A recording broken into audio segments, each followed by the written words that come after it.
नमस्कार।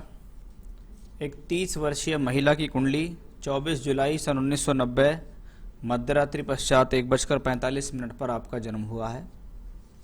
आपकी कुंडली वृषभ लगन और कर्क राशि की कुंडली है। लगन के स्वामी शुक्र हैं, राशि के स्वामी चंद्रमा हैं। कुंडली में बहुत सारी चीज़ें देखने के लिए होती हैं, लेकिन कुछ चीज़ें ऐसी होती हैं जिनको हमें बहुत ज़्यादा मुख्यता देनी चाहिए, प्रधानता देनी चाहिए। वो है एक तो लगन, लग्नेश, जो आपकी शरीर, बॉडी लैंग्वेज, परिस्थितियों से लड़ने की क्षमताएं, और वहीं दूसरी तरफ चंद्रमा जो आपकी मानसिकता, आपके धैर्य, आपके पेशेंस को दर्शाता है। यदि व्यक्ति के पास ये दोनों चीज़ें हैं तो व्यक्ति कैसी भी परिस्थिति में हो, लेकिन वो अपने आप से लड़ने और जीवन में जीतने में सक्षम होता है। आपकी कुंडली वृषभ लगन स्थिर राशि है, स्वभाव में स्थिरता रखती है, जीवन में परिस्थिति से लड़ने की क्षमताएं रखती हैं। लगन में कोई ग्रह बैठा हुआ नहीं है, पृथ्वी तत्व लगन है, यानी मेहनत करके जीवन में कुछ आगे बढ़ना। पृष्ठोदय राशि का लगन है, ऐसे लोगों को जीवन में जो सफलताएं मिलती हैं वो कुछ देरी से मिलती हैं। लगन का मालिक शुक्र दूसरे घर में बैठा है। लग्नेश दूसरे घर में हो, व्यक्ति वाक्पटु है, भाषा में धनी है, अच्छी वाणी बोलता है, लोगों का सम्मान करता है, कुटुंब को साथ लेकर चलने वाला होता है, अपने परिवार के प्रति उसका ज़्यादा रुझान होता है। यह स्थिति धन के लिए, मान सम्मान के लिए अच्छी मानी जाती है। तो लगन की स्थिति अच्छी है, लग्नेश की स्थिति भी अच्छी है। बात करेंगे मंगल की स्थिति की, कि मंगल कुंडली में द्वादश भाव में है। जब ग्रह द्वादश में अपनी राशि में हो तो मंगल दोष को खत्म करता है। ऐसा शास्त्र में लिखा हुआ है कि ग्रह अपनी राशि में हो तो मांगलिक दोष कट जाता है, लेकिन मंगल का स्वभाव नहीं बदलता। मंगल जब 12वें घर में हो और उसकी दशा या अंतरदशा आ जाए तो कहीं ना कहीं पति पत्नी के बीच में आर्गुमेंट्स करा देता है। 12वें घर का मालिक 12वें ही घर में है तो व्यक्ति को दूर स्थानों से संपर्क बनाकर दूर के लोगों से फायदा हो जाता है। मंगल क्योंकि छठे घर से भी संबंध यहाँ बना रहा है, इसलिए साहस देता है, हिम्मत देता है। परिस्थिति कैसी भी हो, अपने परिवार को, अपने वैवाहिक जीवन को टूटने नहीं देता है। मंगल की पोजीशन नवांश कुंडली में भी ठीक है, यहां से भी हम वैवाहिक जीवन को देखते हैं। चलिए बात करते हैं शनिदेव के बारे में, कि शनिदेव वक्री होके बैठे। अष्टम में, छठे में, 12वें में अगर वक्री ग्रह हो तो समझ लीजिए उसकी दशा अंतरदशा आई तो आपको हेल्थ इश्यूज देगी। आपको इस साल की शुरुआत से शनि की अंतरदशा शुरू हो गई। शनि बैठे 8वें घर में, वक्री होकर बैठे हैं। आजकल गोचर में भी वक्री चल रहे हैं, इसलिए हेल्थ इश्यूज तो आपको जरूर कुछ ना कुछ सता रहे होंगे, परेशान कर रहे होंगे। योग कारक हैं। भाग्य स्थान का मालिक अष्टम में, कर्म स्थान का मालिक अष्टम में, इसका मतलब है भाग्य बनाने में भी बाधा आएगी, कार्य क्षेत्र को शुरू करने में भी बाधा आएंगी। लेकिन ये बाधा आएंगी इसका मतलब ये नहीं है कि आपका भाग्य भी खराब हो गया और आपका कर्म भी खराब हो गया। इसको बहुत अच्छा ग्रह देख रहा है शुक्र, जो कि शनि को दृष्टि देता है। यानी अगर व्यक्ति प्रयास करे तो स्वयं के बल पर कुछ अच्छा कर सकता है। आपकी कुंडली के अंदर योग मौजूद हैं कि आप अपने घर बैठे कुछ व्यापार कर सकती हैं, क्योंकि जैसा आपने एक सवाल भी मुझसे पूछा है यहाँ, किस तरीके का बिजनेस कर सकते हैं, अभी तो हाउसवाइफ हैं। तो पहली एक बात तो इसमें पता लग गई कि हाँ, ये व्यक्ति जीवन में व्यापार अगर करना चाहे तो कर सकता है, घर बैठे व्यापार कर सकता है। चलिए आगे बढ़ता हूँ, फिर और चीज़ों के बारे में आपको बताऊंगा मैं, क्योंकि शनि और शुक्र की पोजीशन यहाँ दशमांश कुंडली में बहुत अच्छी मिली। शनि शुक्र आपका भाग्य स्थान के मालिक हैं, शुक्र लग्नेश हैं। दशमांश कुंडली प्रोफेशनल लाइफ के लिए देखी जाती है कि आप अपनी प्रोफेशनल लाइफ में जीवन में क्या करेंगे, उस लिहाज से ये देखा जाता है। बृहस्पति की यहाँ दृष्टि भी है, इसका मतलब कार्य करने चलो, कार्य में आपको फायदा मिलेगा। कुंडली के तीसरे घर में जब इतने सारे ग्रह बैठे हुए हों तो थर्ड हाउस एक्टिव होता है। अब इसके मोटे स्वरूप से पूछो कि तीसरे घर में इतने सारे ग्रह हों तो क्या होता है। तीसरा घर साहस के लिए जाना जाता है।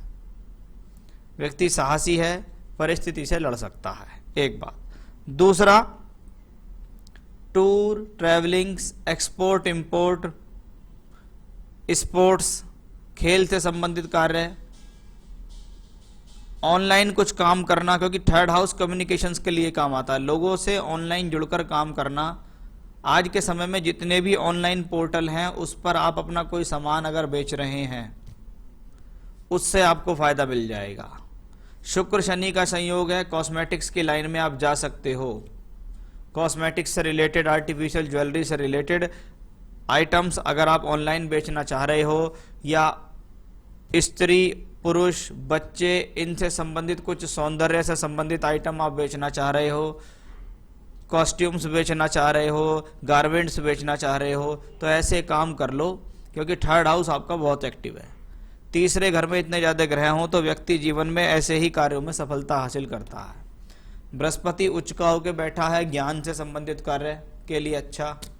व्यक्ति अच्छा सलाहकार हो सकता है, अच्छे उपदेश दे सकता है, लोगों को अपनी बात समझा के आगे बढ़ा सकता है। जैसे आजकल तो बहुत लोग, कंपनियां ऐसी हैं जिनमें लोग बाग साथ में काम कर रहे हैं, मैन टू मैन मार्किंग कर रहे हैं, उनके घर जाते हैं, उनसे बात करते हैं टेलीफोन पे, जूम मीटिंग पे, उससे आपको फायदा मिल सकता है। ये बृहस्पति इस प्रकार से फेवर में है।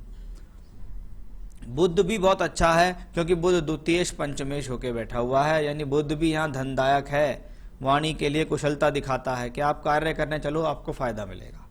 अब बात करता हूं इस कुंडली की सबसे बड़ी कमजोरी क्या है। वही बात कि अगर कुंडली में चंद्रमा अच्छा ना हो तो व्यक्ति कहते हैं सब कुछ ठीक ठाक होते हुए भी सारी चीजें बेकार लगती हैं। चंद्रमा मानसिकता का मालिक है, चंद्रमा मन को रिप्रेजेंट करता है।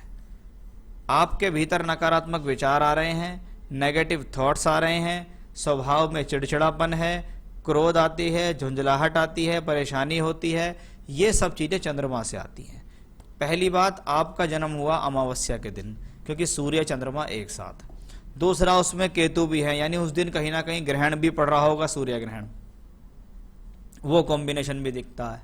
तो सूर्य भी, केतु भी, राहु भी, चंद्रमा भी और मंगल की दृष्टि भी, जिसमें आपने कहा हेल्थ प्रॉब्लम कुछ ना कुछ लगा रहता है, मेंटली पीस नहीं रहता, गुस्सा ज्यादा आता है। ये सब इसी कारण है कि अगर इस हॉरोस्कोप्स में हेल्थ ठीक हो जाए, मेंटली पीस ठीक हो जाए, क्रोध आना बंद हो जाए, तो व्यक्ति जीवन में राइज करना शुरू कर देगा, जीवन में तरक्की होनी शुरू हो जाएगी आपके। क्योंकि इस कुंडली में है ग्रहण दोष। जब तक आप इनसे संबंधित पूजा पाठ स्वयं नहीं करेंगी तब तक आप इन चीज़ों से पीछा नहीं छुटाएंगी। क्योंकि अभी आपको सूर्य की दशा चल रही है, इसलिए आपको प्रॉब्लम है। अगली दशा चंद्रमा की है। कहीं ऐसा ना हो कि आप अपनी इस मानसिकता या बीमारी के कारण किसी मानसिक रोग विशेषज्ञ के पास जाएं और उससे जिंदगी भर मानसिक परेशानी की दवाइयाँ ही खाती रहें। तो इन चीज़ों से आपको बचना होगा। ये तो कुंडली के ग्रहों की स्थितियां थी जो मैंने आपको बताई। सूर्य की दशा चल रही है, सूर्य थर्ड हाउस में। अगर आप इस दौरान चाहें तो ऑनलाइन वर्क शुरू कर सकते हैं। दूर के लोगों से जुड़कर, घर बैठे ही दूर दूर के लोगों से बैठ के काम करना सूर्य की दशा में संभव है। तो वो आपके लिए एक बेहतर समय मैं यहाँ कह सकता हूँ। आपने मुझसे ये भी पूछा है कि इनकी लाइफ का बेस्ट पीरियड कब से होगा। मैं समझता हूँ जब चंद्रमा की दशा आएगी तब इनकी लाइफ ज़्यादा अच्छी रहेगी, यानी 2024 के बाद। फाइनेंशियल आगे कैसा रहेगा, देखिए इनके हिसाब से तो अभी अगर व्यापार करना शुरू करें, काम करना शुरू करें, तो जीवन के 4-5 साल तो ऐसे ही निकल जाएंगे, अपनी इमेज बनाने में, अपनी पार्टी बनाने में, मार्केट में अपना नाम बनाने में। उसके बाद इनकी स्थितियाँ अच्छी होंगी, तब जैसे जैसे काम आगे चलेगा वैसे वैसे फाइनेंशियल स्थिति भी अच्छी हो जाएंगी। कुंडली में कोई दोष है या नहीं, बिल्कुल दोष है। सूर्य केतु चंद्रमा का दोष है। इसको हम ग्रहण दोष भी कहते हैं, इसको हम चंद्र दोष, सूर्य दोष भी कहते हैं। इसका उपाय जब तक नहीं होगा तब तक कुंडली में दोष लगा रहेगा, तब तक प्रॉब्लम चलेगी। अगर उन्होंने उस उपायों को लगातार किया तो इन सब चीजों से, क्योंकि देखिए अभी चल रही है सूर्य की दशा, कहते हैं जो ग्रह कुंडली में पीड़ित हो उसकी अगर दशा आए तो व्यक्ति को प्रॉब्लम ज्यादा होती है। सूर्य कुंडली में पीड़ित है, केतु के साथ है, अमावस्या का है, इसलिए सूर्य की दशा में प्रॉब्लम चल रही है। अगली दशा चंद्रमा की है, यानी दशा आगे वाली भी आपके लिए कठिन है। लेकिन मैंने ऐसा बहुत देखा है, अगर व्यक्ति धैर्य से साथ काम करते हुए पूजा पाठ करता है नियम से, तो उसकी कुंडली के दोष भी खत्म हो जाते हैं। तो आइए उन दोष को दूर करने के लिए आपको उपाय, पूजा पाठ और रत्न मैं बताने जा रहा हूं जिनसे आपको फायदा मिलेगा।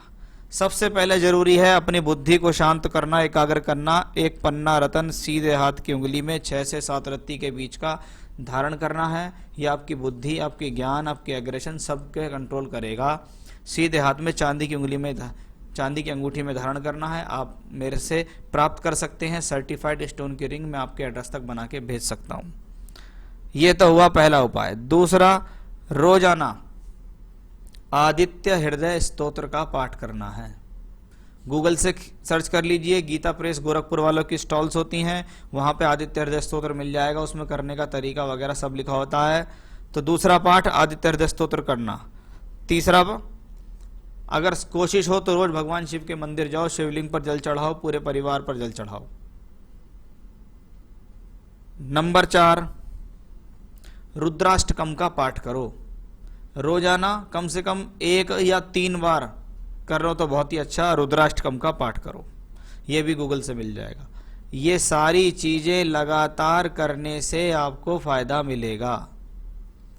मेडिटेशन करो, योगा करो, प्राणायाम करो, सुबह उठो, हाथ मुंह धो, फ्रेश हो, पूरब दिशा की तरफ मुंह करो, ओम नमः शिवाय का जाप करो। मानसिक जाप कर सकते हो, बोल सकते हो, इससे आपको मानसिक शांति बहुत मिलेगी। ये सारी रेमेडी अपनाने से आप अपने जीवन में चमत्कार देखेंगे, इसमें कोई भी संदेह नहीं है।